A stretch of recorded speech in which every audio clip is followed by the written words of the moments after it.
Hi friends, అందరికీ నమస్కారం. అంజలి కథలకి స్వాగతం. ఈరోజు చందమామ కథ పేరు అద్భుతమైన విసనకర్ర. ఈ కథను రచించిన వారు అనూప్ కిషోర్ దాస్ గారు. ఒకానొక రాజుకి విసనకర్రలంటే ఎంతో ఆసక్తి, సరదా. ఆయన వద్ద రకరకాల విసనకర్రలుండేవి.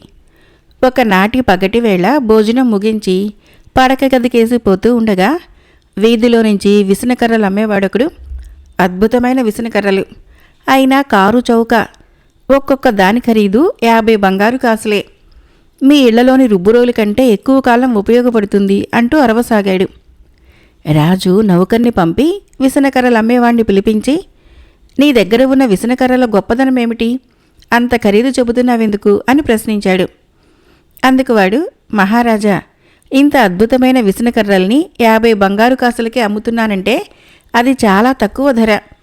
ఇవి 100 సంవత్సరాల కాలం ఉపయోగపడగలవని హామీ ఇస్తున్నాను అన్నాడు. అలాగా? అయితే చూడటానికి మాత్రము అంత గట్టిగా తయారు చేసినట్లు లేవు అన్నాడు రాజు. మహారాజా, మిమ్మల్నే నేను మోసం చేస్తానా? 100 సంవత్సరాలు కాదు, అంతకన్నా ఎక్కువ కాలమే ఉపయోగపడగలవు అన్నాడు విసనకర్రలు అమ్మేవాడు. రాజువాడికి 50 కాసులు ఇచ్చి విసనకర్ర తీసుకొని, సరే, ఈ అద్భుతమైన విసనకర్ర ఏ పాటిదో చూస్తాను. నెల రోజుల తర్వాత నా దగ్గరకు ఒకసారి రా అన్నాడు. చిత్తం మహారాజా, దాన్ని ఎలా వాడాలో కాస్త చెప్పనివ్వండి అన్నాడు విసనకర్రలు అమ్మేవాడు.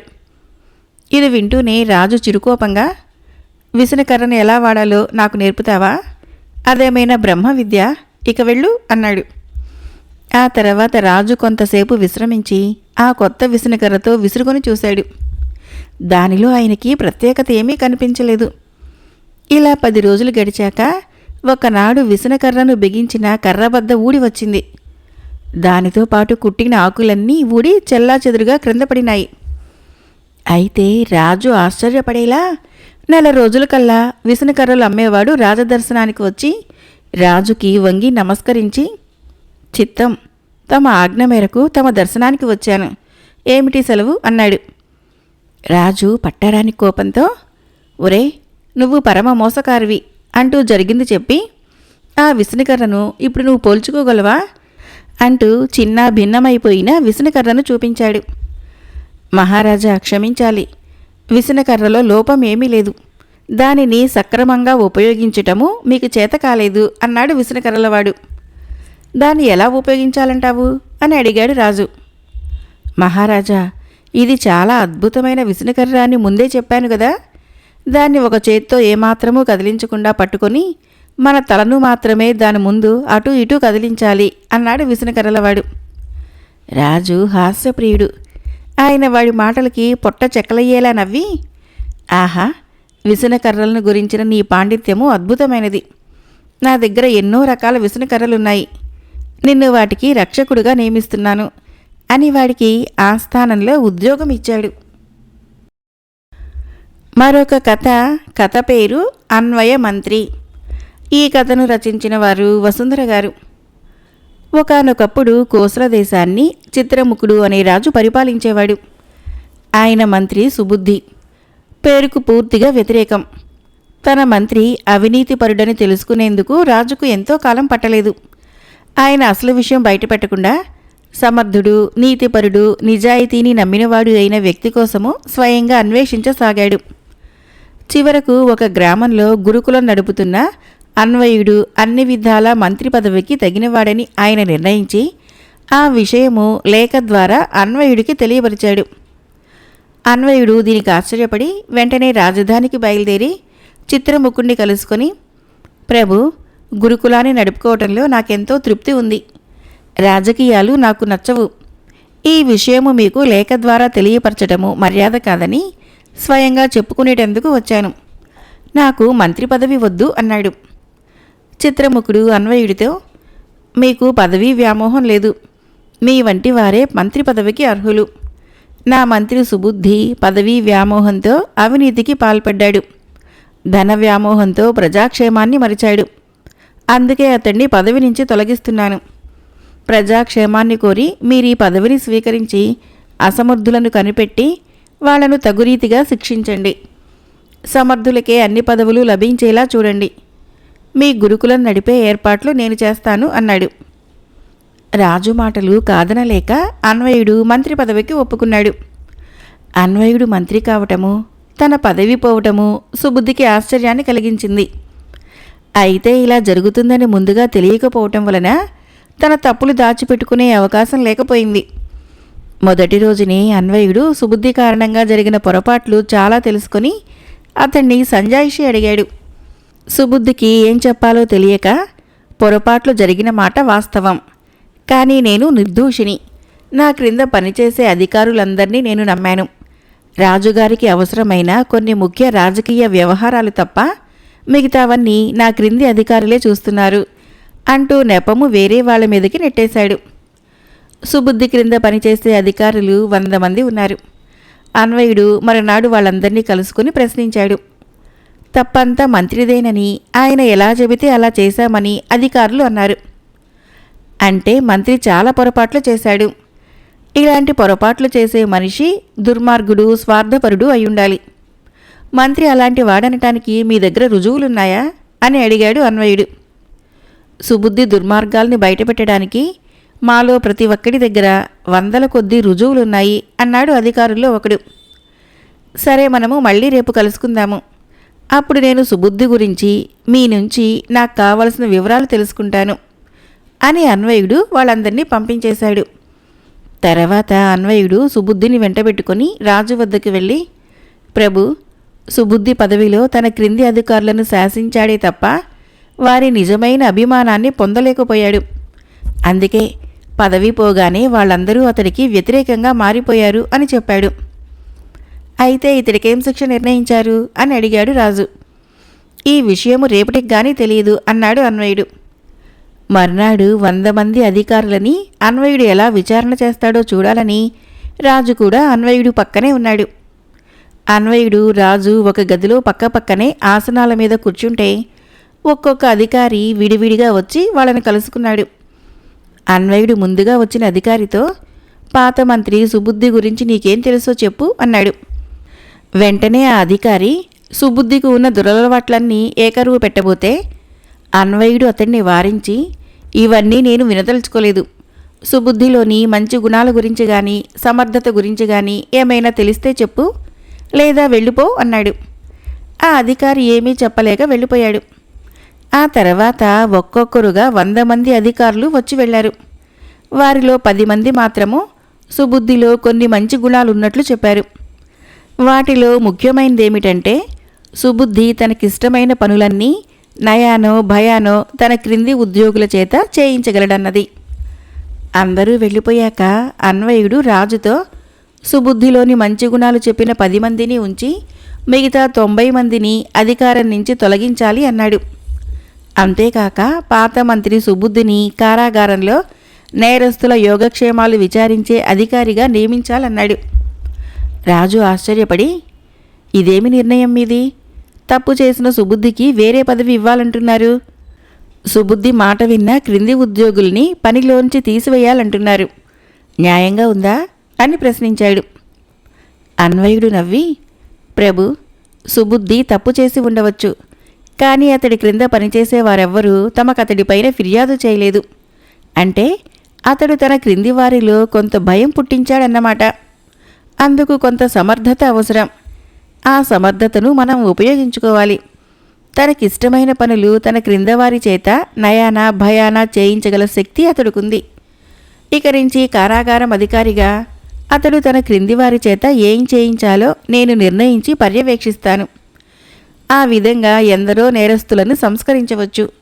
అదీగాక ఈ ఉద్యోగం వలన సుబుద్ధి ఎక్కువసేపు కారాగారంలో నేరస్తుల మధ్య గడపాలి. అదే అతడికి తగిన శిక్ష. ఇక సుబుద్ధి క్రింద పనిచేసే ఉద్యోగులంటారా, ఎదుటివారిలో చెడునే తప్ప మంచి చూడలేని వారు రాజోద్యోగులుగా ఉండకూడదు. అందుకే అటువంటి వారైన 100కి 90 మందిని పనిలో నుంచి తీసివేయాలన్నాను అన్నాడు అతను. మీరు నేను అనుకున్న దానికంటే చాలా గొప్పవారు.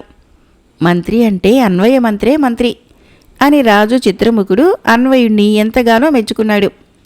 ఆ తర్వాత అన్వయుడి సమయోచితమైన సలహాలతో చిత్రముఖుడు ఎంతో కాలము సుఖంగా రాజ్యమేలాడు. మరొక కథ పేరు డప్పు వాయించిన మంత్రి. ఈ కథను రచించిన వారు మాధవరపు కృష్ణ గారు. మహారాజు ప్రసేనుడు విలాసప్రియుడు, మహామంత్రి వివేకవర్మ విశ్వాసపాత్రుడు. రాజు రాజ్యభారాన్ని మంత్రికి అప్పజెప్పి నిత్యము విందు విలాసాలతో కాలం గడుపుతున్నాడు. వివేకవర్మ మహారాజు అనుచిత ప్రవర్తనను ఎంతగానో చింతించాడు. ఆయన అనేక పర్యాయాలు రాజుకు హితవు చెప్పాడు. ప్రసేనుడు ఆ హితబోధులని ఈ చెవితో విని ఆ చెవితో విడిచిపెట్టేవాడు. రాజును మార్చాలంటే మామూలు పద్ధతి పనికిరాదని వివేకవర్మకు అర్థమైంది. ఆయన అవకాశం కోసం ఎదురు చూడసాగాడు. ఇలా ఉండగా గ్రహ నక్షత్రాలని గతులని గమనించి భవిష్యత్తును చెప్పే ఆస్థాన జ్యోతిష్య పండితుడు మంత్రిని కలుసుకొని, సరిగ్గా 1 మాసం రోజుల్లో దేశానికి పెద్ద ఉపద్రవం ఉన్నది. దేశంలో ప్రతి ఇంటా శివపూజలు జరగాలి.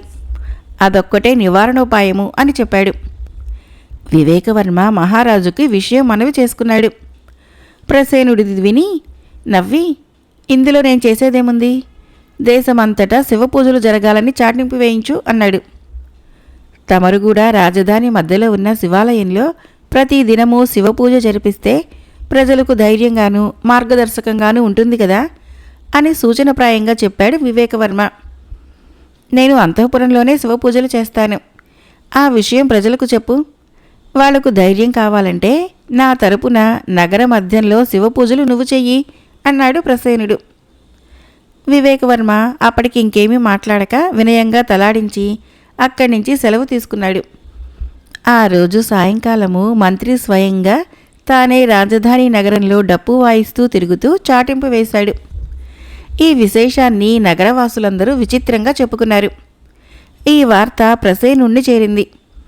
ఆయనకు చాలా కోపం వచ్చి వెంటనే వివేకవర్మకు కబురంపి రప్పించి, మాకు మహామంత్రి అయ్యుండి ఊరంతా తిరిగి డప్పు వాయించే పని చేశావు, ఇది నాకు తలవంపులు కాదా అని తీవ్ర స్వరంతో అడిగాడు.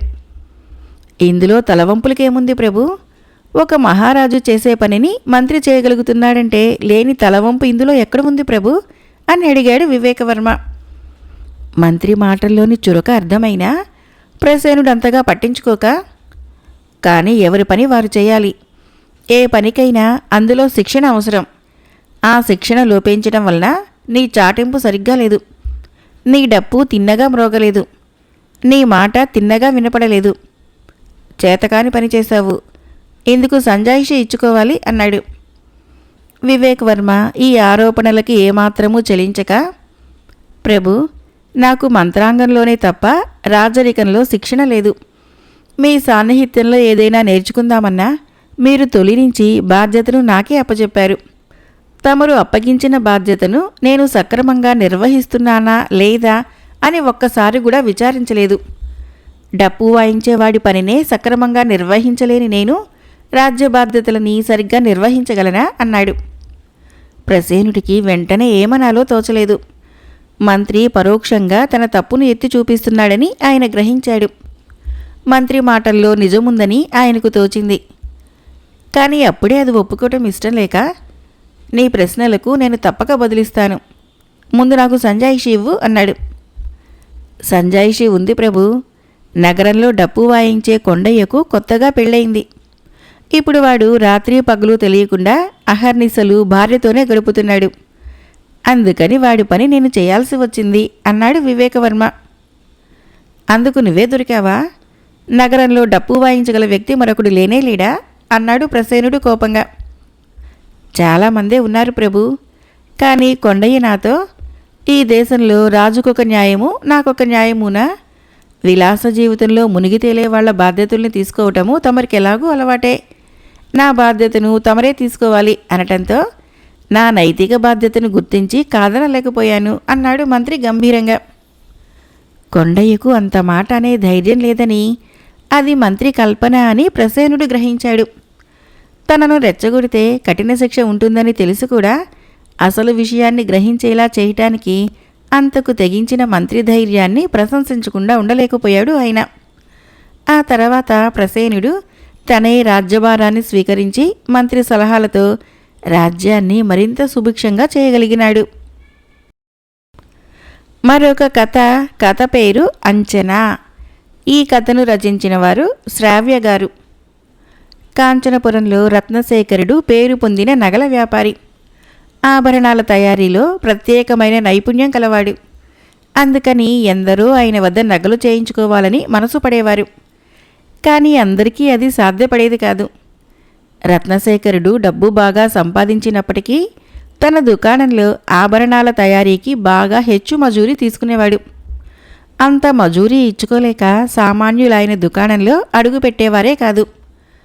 ఆయనది భాగ్యవంతుల దుకాణమని పేరుగాంచింది. అయితే రత్నశేఖరుడు కొందరి వద్ద తక్కువ మజూరీకే నగలు చేసి పెట్టేవాడు. అందుకు కారణము వితరణ కాదు, దయాగుణము కాదు. ఎవరికైనా మజూరీలో ఆయన ధర తగ్గించాడంటే ఆ వ్యక్తి వలన అంతకంతా ప్రయోజనం పొందగలడని ఖచ్చితంగా చెప్పవచ్చును. గుణశేఖరుడు రత్నశేఖరుడి ఒకగానొక కొడుకు. అతడు చదువు పూర్తయ్యాక తన తీరిక సమయాన్ని స్నేహితులతో కులాసాగా గడిపేవాడు. అందుకు తండ్రి అతన్ని మందలించి, నీవిక వ్యాపారపు మెలకువలు నేర్చుకోవలసి ఉన్నది. కొంతకాలం పాటు రోజూ దుకాణంలో కూర్చొని జరిగేదంతా శ్రద్ధగా గమనిస్తూ ఉండు అన్నాడు. ఇందుకు గుణశేఖరుడు తలడ్డంగా ఊపి, నాకు వ్యాపారపు కిటుకులన్నీ తెలిసిపోయాయి. నువ్వెప్పుడు చెబితే అప్పుడు దుకాణం చూసుకోగలను. కొత్తగా నేర్చుకోవలసిందేమీ నాకు లేదు అన్నాడు. రత్నశేఖరుడు నవ్వి, నీకు తెలిసిన వ్యాపారపు కిటుకులేమిటో చెప్పు, అవి నేను తెలుసుకుంటాను అన్నాడు. నేను చెప్పటానికి మీకు తెలియని కిటుకులేమున్నాయి? అన్నీ నేను మిమ్మల్ని శ్రద్ధగా గమనించి తెలుసుకున్నాను. మనది భాగ్యవంతుల నగల దుకాణం.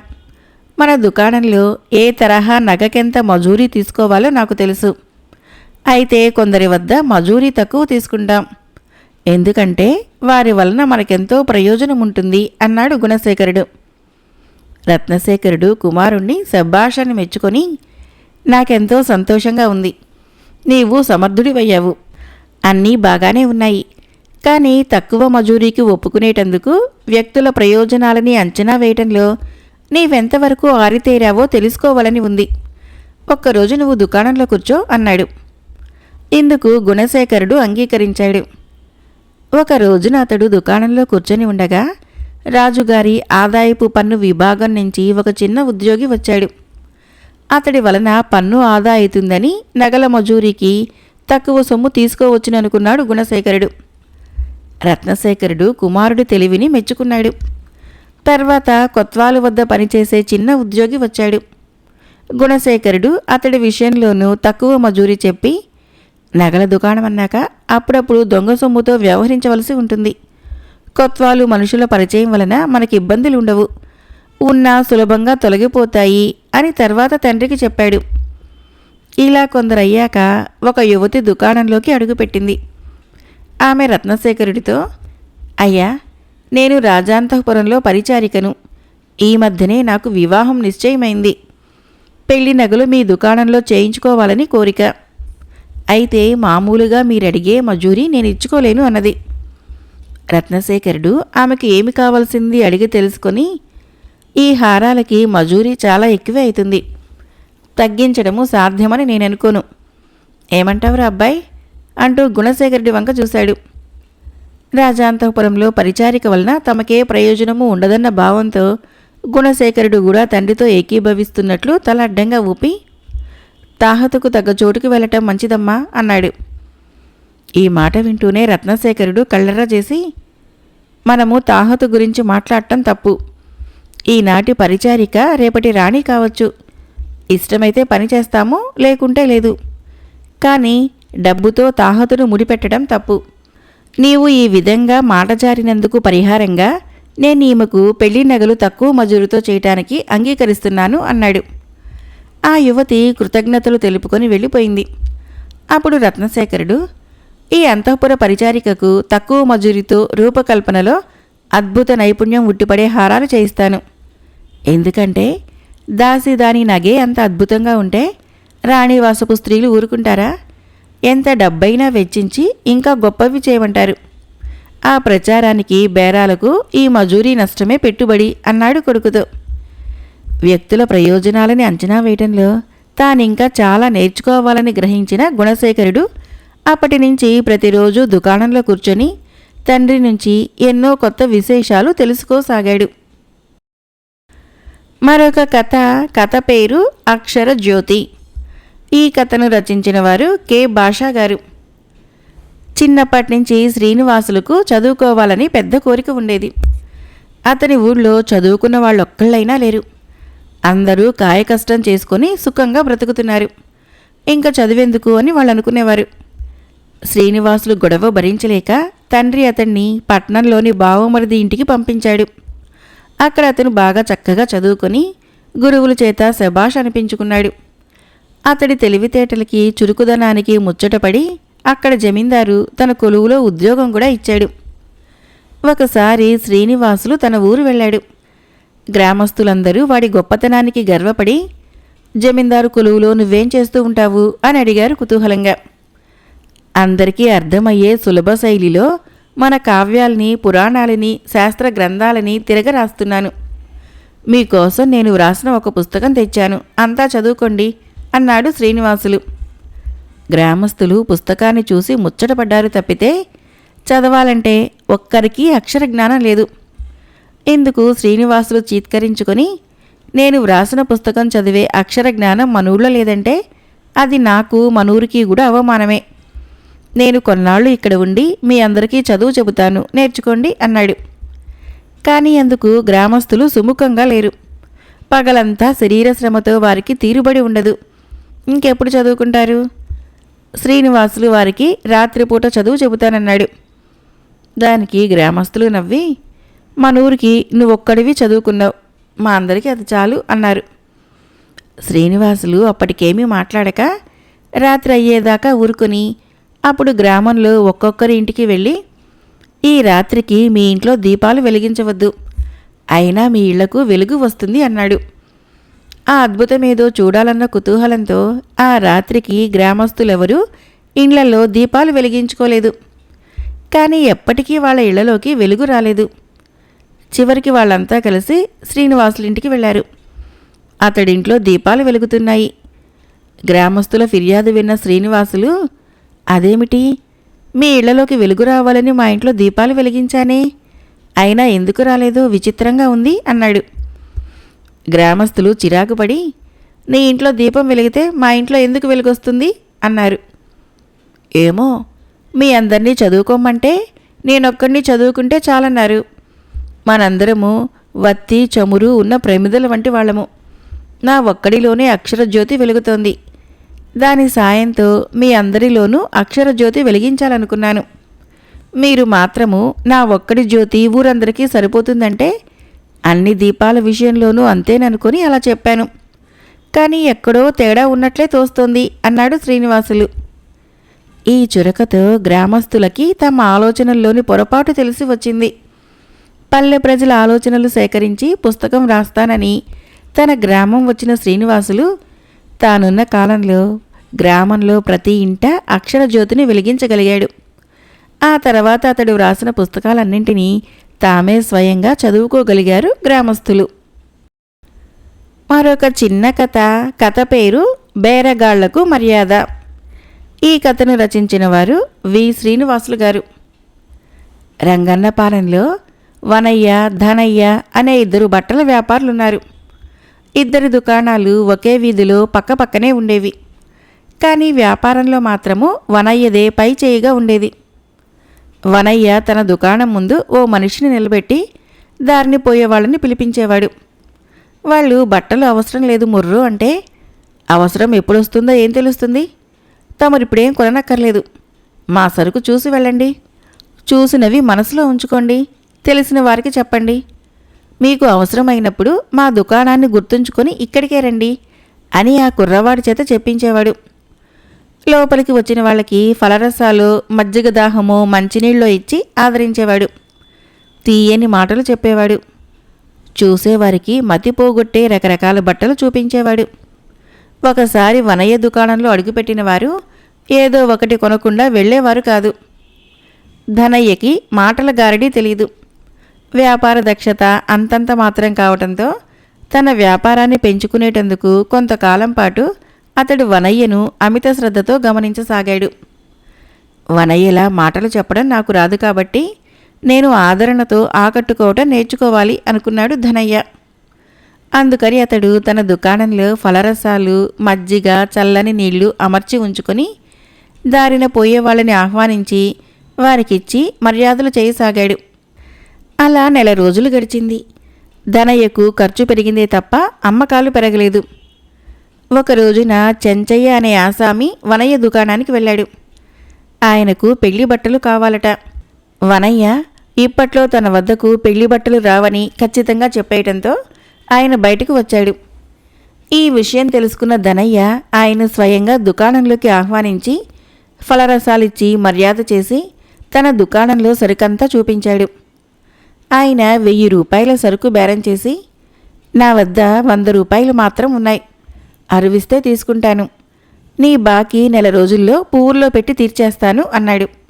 ధనయ్య కాసేపు ఆలోచించి, పెళ్ళి నెలాళ్ళల్లో అంటున్నారు కదా, సగం బట్టలు వేరే ఉంచుతాను, సగం బట్టలు అరువు తీసుకుని వెళ్ళండి, ఉభయతారకంగా ఉంటుంది అన్నాడు. చెంచయ్య సరేనని 500 రూపాయలకు బట్టలు తీసుకుని 100 రూపాయలు ఇచ్చి వెళ్ళాడు. అయితే ఆ తర్వాత ఎంతకాలానికి చెంచయ్య బాకీ తీర్చలేదు. ధనయ్య వెళితే ముఖం చాటేసేవాడు. ఇంకెవరైనా మనిషిని పంపిస్తే కసిరి పంపించేసేవాడు.